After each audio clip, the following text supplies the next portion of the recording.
The Great Gatsby Chapter 2. About halfway between West Egg and New York, the motor road hastily joins the railroad and runs beside it for a quarter of a mile so as to shrink away from a certain desolate area of land. This is the Valley of Ashes, a fantastic farm where ashes grow like wheat into ridges and hills and grotesque gardens, where ashes take the forms of houses and chimneys and rising smoke, and finally, with a transcendent effort of men who move dimly and already crumbling through the powdery air. Occasionally, a line of grey cars crawls along an invisible track, gives out a ghastly creak, and comes up to rest, and immediately the ash-grey men swarm up with laden spades and stir up an impenetrable cloud, which screens their obscure operations from your sight. But above the grey land and the spasms of bleak dust, which drift endlessly over it, you perceive, after a moment, the eyes of Dr. T.J. Eckelberg. The eyes of T.J. Eckelberg are blue and gigantic. Their irises are 1 yard high. They look out of no face, but instead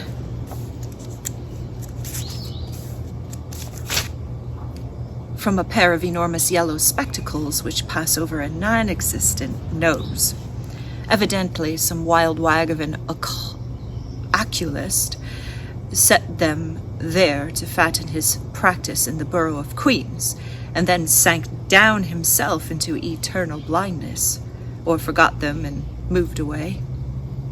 But his eyes, dimmed a little by many paintless days under sun and rain, brood on over the solemn dumping ground. The Valley of Ashes is bounded on one side by a small, foul river, and when the drawbridge is up to let barges through, the passengers on waiting trains can stare at the dismal scene for as long as half of an hour. There is always a halt there of at least a minute, and it was because of this that I first met Tom Buchanan's mistress.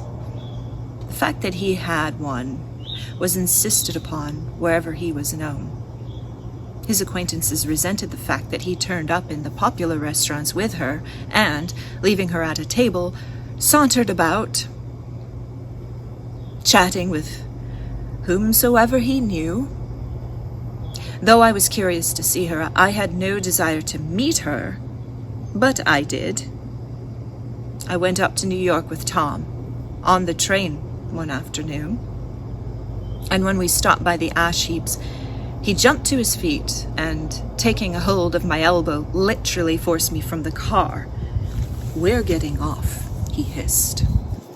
I want you to meet my girl."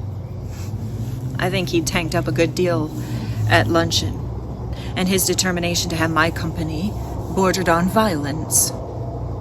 The supercilious assumption was that on Sunday afternoon,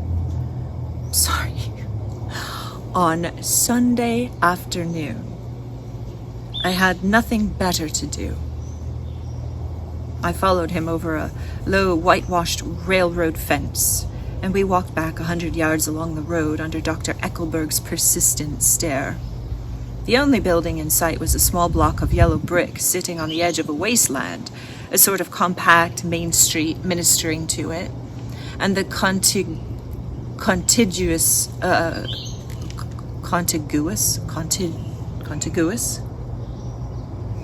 never heard that word. Contiguous, maybe contiguous, to absolutely nothing. All right. One of the 3 shops it contained was for rent, and another was an all-night restaurant, approached by a trail of ashes. The third was a garage, repairs. George B. Wilson, cars bought and sold. And I followed Tom inside. The interior was unpreposterous and bare. The only car visible was the dust-covered wreck of a Ford which crouched in a dim corner. It had occurred to me that this shadow of a garage must be a blind, and that the sumptuous and romantic apartments were concealed overhead, when the proprietor himself appeared in the door of an office, wiping his hands on a piece of waste. He was a blond, spiritless man, anemic and faintly handsome. When he saw us, a damp gleam of hope sprang into his light blue eyes. "Hello, Wilson, old man," said Tom, slapping him jovially on the shoulder. "How's business?" "I can't complain," answered Wilson, unconvincingly. "When are you going to sell me that car?" "Next week. I've got my man working on it now." "Works pretty slow, don't he?" "No, he doesn't," said Tom coldly. "And if you feel that way about it, maybe I'd better sell it to someone else after all." "I don't mean that," explained Wilson quickly.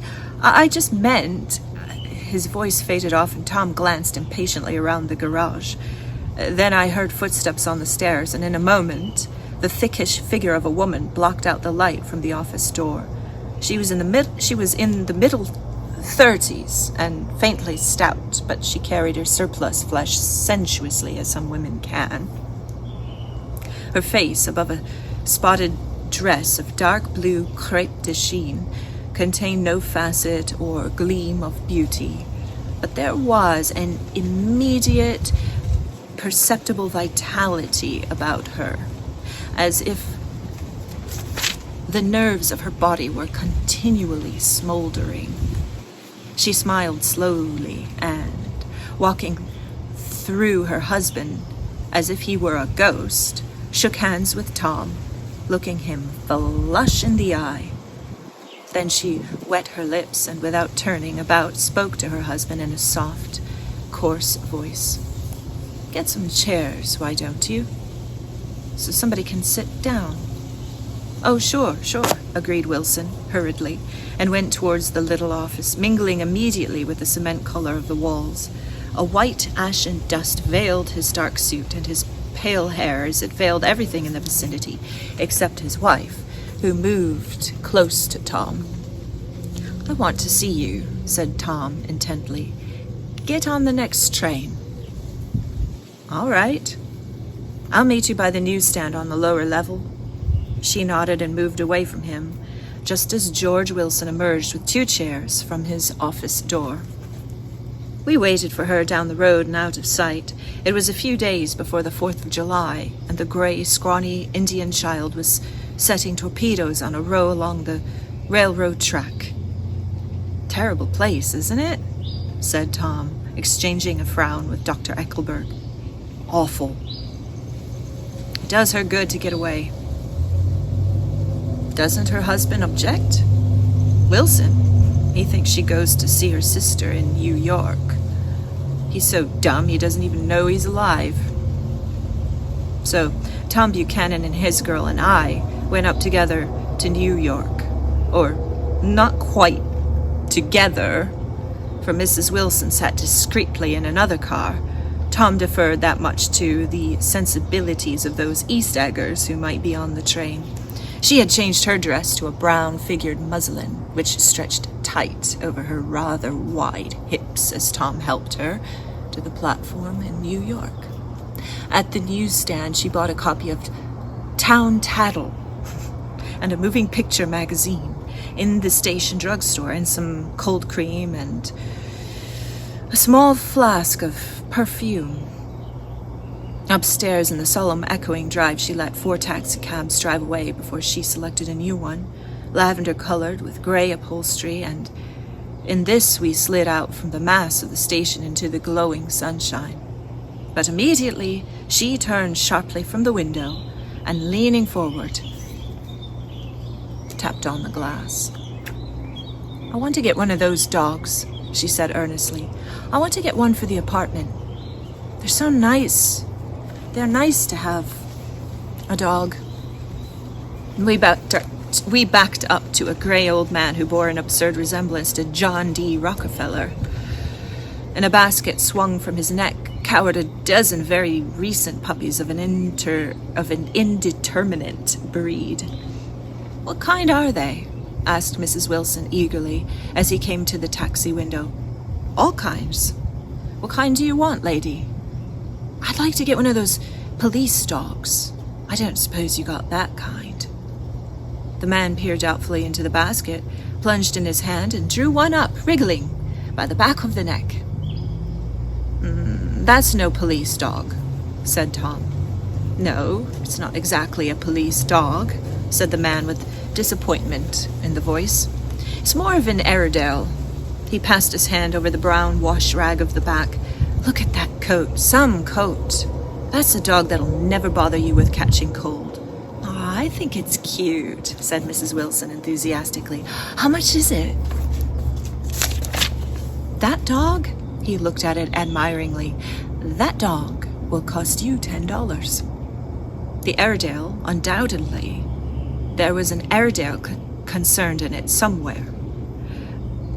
Though its feet were startlingly white, changed hands and settled down into Mrs. Wilson's lap, where she fondled the weatherproof coat with rapture. Is it a boy or a girl? She asked delicately. That dog? That dog's a boy. It's a bitch, said Tom decisively. Here's your money. Go and buy 10 more dogs with it. We drove over to Fifth Avenue, so warm and soft, almost pastoral. And on the summer Sunday afternoon that I wouldn't have been surprised to see a great flock of white sheep turn on the corner. Hold on, I said. I have to leave you there. I'm sorry. I have to leave you here. No, you don't, interposed Tom quickly. Myrtle will be hurt if you don't come up to the apartment. Why don't you, Myrtle? Oh, come on, she urged. I'll telephone my sister, Catherine. She's said to be very beautiful by the people who ought to know. Well, I'd like to, but... We went on, cutting back again over the park towards the West Hundreds. At 158th Street, the cab stopped at one slice in a long white cake of apartment houses. Throwing a regal homecoming glance around the neighborhood, Mrs. Wilson gathered up her dog and the other purchases and went haughtily in. I'm going to have the McKees come up, she announced, as we rose in the elevator. And of course I've got to call up my sister, too. The apartment was on the top floor, a small living room, a small dining room, a small bedroom, and a bath. The living room was crowded to the doors with a set of tape-stride furniture, entirely too large for it, so that to move about was to stumble continually over scenes of ladies swinging in the gardens of the Versailles. The only picture was an over-enlarged photograph, apparently a hen sitting on a blurred rock. Looked at from a distance, however, the hen resolved itself into a bonnet, and the countenance of a stout old lady beamed down into the room. Several old copies of Town Tattle lay on the table together with a copy of Simon Called Peter, and some of the small scandal magazines of Broadway. Mrs. Wilson was first concerned with the dog. A reluctant elevator boy went for a box full of straw and some milk, to which he added on his own initiative a tin of large, hard dog biscuits, one of which decomposed apathetically in the saucer of milk all afternoon. Meanwhile, Tom brought out a bottle of whiskey from a locked bureau door. I have been drunk just twice in my life, and the second time was that afternoon. So everything that happened has a dim, hazy cast over it. Although, until after 8 o'clock, the apartment was full of the cheerful sun. Sitting on Tom's lap, Mrs. Wilson called up several people on the phone, and there were no cigarettes, and I went out to buy some at the drugstore on the corner. When I came back, they had disappeared, so that I sat down discreetly in the living room and read a chapter of Simon Called Peter. Either it was terrible stuff, or the whiskey distorted things because it didn't make any sense to me. Just as Tom and Myrtle, after the first drink, Mrs. Wilson and I called each other by our first names. reappeared, company commenced to arrive at the apartment door. The sister Catherine was a slender, worldly girl of about 30, with a solid, sticky bob of red hair and a complexion of powdered, milky white. Her eyebrows had been plucked and then drawn up again on a more rakish angle. But the efforts of nature toward the restoration of the old alignment gave a blurred air to her face. When she moved about, there was an incessant clicking as innumerable pottery bracelets jingled up and down upon her arms. She came in with such a proprietary haste, and looked around so possessively at the furniture that I wondered if she lived there. But when I asked her, she laughed immoderately, repeated my question aloud, and told me she lived with a girlfriend at a hotel. Mr. McKee was a pale, feminine man from the flat below. He had just shaved, for there was a white spot of lather on his cheekbone, and he was most respectful in his greeting to everyone in the room. He informed me that he was in the artistic game, and I gathered later that he was a photographer and had made the dim enlargement of Mrs. Wilson's mother, which hovered like an ectoplasm on the wall. His wife was shrill, languid, handsome, and horrible. She told me with pride that her husband had photographed her in 127 times since they had been married. Mrs. Wilson had changed her costume some time before and was now attired in an elaborate afternoon dress of cream-colored chiffon, which gave out a continual rustle as she swept about the room. With the influence of her dress, her personality had also undergone a change. The intense vitality that had been so remarkable in the garage was converted into an impressive hauteur.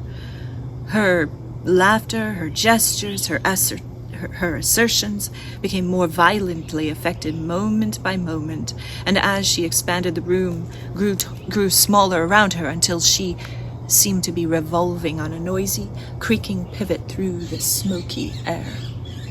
"My dear," she told her sister in a high, mincing shout, "most of these fellas would cheat you every time. They think of it as money. I had a woman up here last week to look at my feet, and when she gave me the bill, you'd thought she had my appendicitis out." "What was the name of that woman?" asked Mrs. McKee. "Mrs. Eberhardt. She goes around looking at people's feet in their own homes." "I like your dress," remarked Mrs. McKee. "I think it's adorable." Mrs. Wilson rejected the compliment by raising her eyebrow in disdain. "It's just a crazy old thing," she said. "I just slip it on sometimes when I don't care what I look like." "But it looks wonderful on you, and you know what I mean," pursued Mrs. McKee. "If Chester could only get you in that pose, I think he could make something of it." We all looked in silence at Mrs. Wilson, who removed a strand of hair from over her eyes and looked back at us with a brilliant smile. Mr. McKee regarded her intently with his head on one side and then moved his hand back and forth slowly in front of his face. "I should change the light," he said after a moment. "I'd like to bring out the modeling of the features, and I'd try to get a hold of all that black hair." "I wouldn't think of changing the light," cried Mrs. McKee. "I think it's—" Her husband said, "Shh!" and we all looked at the subject again, whereupon Tom Buchanan yawned audibly and got to his feet. "You McKees have something to drink," he said. Get some more ice and mineral water, Myrtle, before everybody goes to sleep." I told that boy about the ice. Myrtle raised her eyebrows in despair at the shiftlessness of the lower orders. "These people! You have to keep after them all the time." She looked at me and laughed pointlessly. Then she flounced over to the dog, kissed it with ecstasy, and swept into the kitchen, implying that a dozen chefs awaited her orders there. "I've done some nice things out on Long Island," asserted Mr. McKee. Tom looked at him blankly. "2 of them have been framed downstairs," "To what?" demanded Tom. "To studies. One of them I call Montauk Point, the gulls, and the other I call Montauk Point, the sea." The Sister Catherine sat down beside me on the couch. "Do you live on Long Island, too?" she inquired. "I live at West Egg." "Really? I was down there at a party about a month ago, at a man named Gatsby's. Do you know him?" "I live next door to him." "Well, they say he's a nephew or a cousin of Kaiser Wilhelm's. That's where all his money comes from." "Really?" She nodded. "I'm scared of him. I'd hate to have him get anything on me." This absorbing information about my neighbor was interrupted by Mrs. McKee's pointing suddenly at Catherine. "Chester, I think you could do something with her," she broke out, but Mr. McKee only nodded in a bored way and turned his attention to Tom.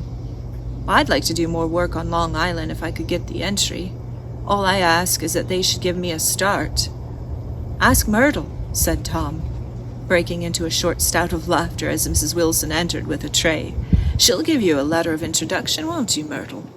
"Do what?" she asked, startled. "You'll give McKee a letter of introduction to your husband, so he can do some studies of him." His lips moved silently for a moment as he invented George B. Wilson at the gasoline pump or something like that. Catherine leaned close to me and whispered in my ear, "Neither of them can stand the person they're married to." "Can't they?" "Can't stand them." She looked at Myrtle and then at Tom. "What I say is, why go on living with them if they can't stand them? If I was them, I'd get a divorce and get married to each other right away. Doesn't she like Wilson either?" The answer to this was unexpected. It came from Myrtle, who had overheard the question, and it was violent and obscene. "You see," said Catherine triumphantly. She lowered her voice again. "It's really his wife that's keeping them apart. She's a Catholic, and they don't believe in divorce." Daisy was not a Catholic, and I was a little shocked at the elaborateness of the lie. "When do they get married?" continued Catherine. "They're going west to live for a while until it blows over. It'd be more discreet to go to Europe." "Oh, do you like Europe?" she exclaimed surprisingly. "I just got back from Monte Carlo." "Really?" "Just last year. I went over there with another girl." "Stay long?" "No. We just went to Monte Carlo and back. We went by the way of Marseille. We had over $1,200 when we started, but we got gypped out of all of it in 2 days in the private rooms.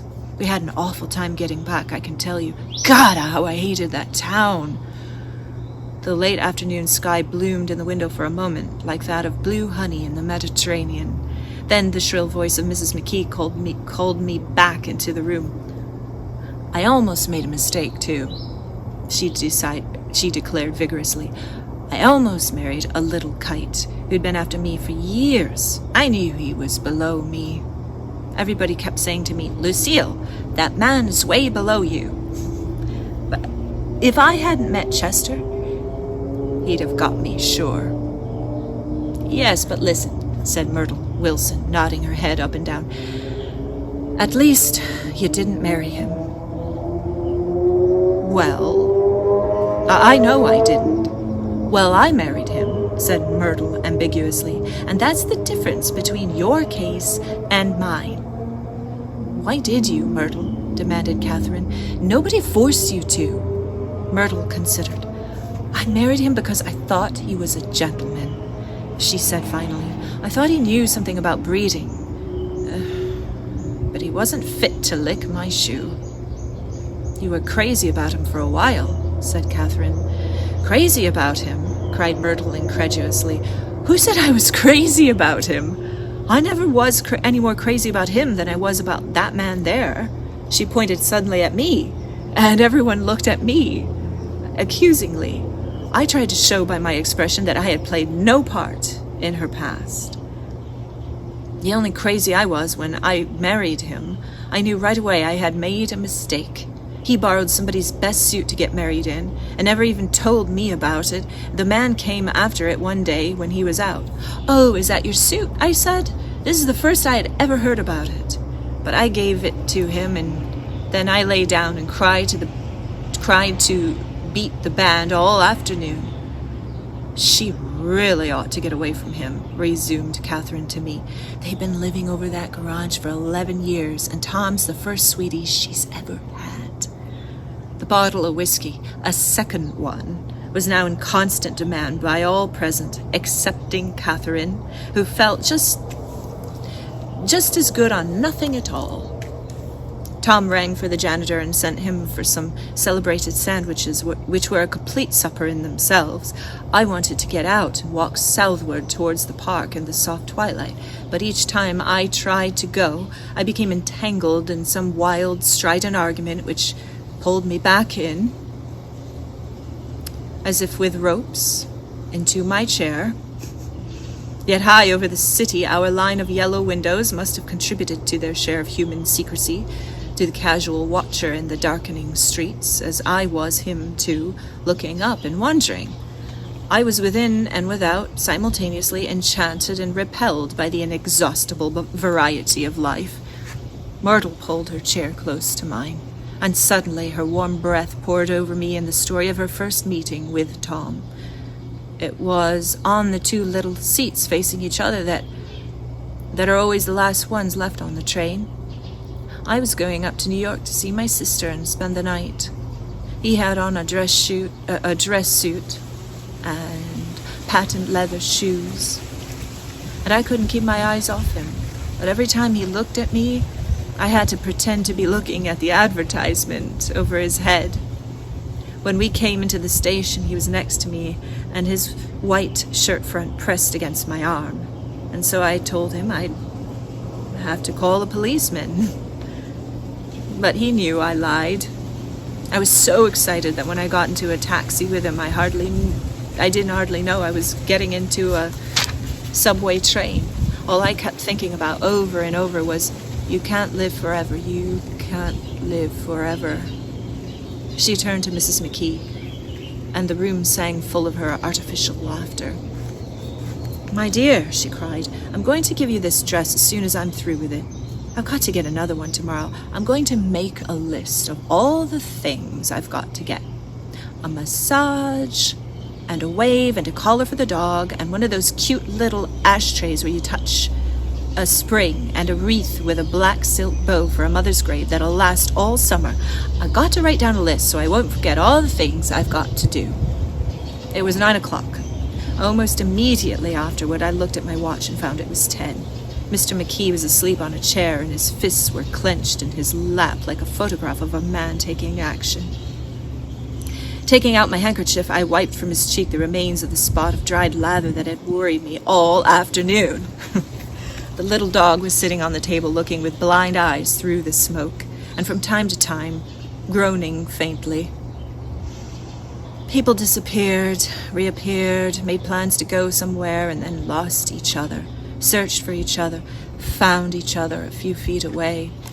Sometimes towards midnight, Tom Buchanan and Mrs. Wilson stood face to face discussing in impassioned voices whether Mrs. Wilson had any right to mention Daisy's name. "Daisy, Daisy, Daisy!" shouted Mrs. Wilson.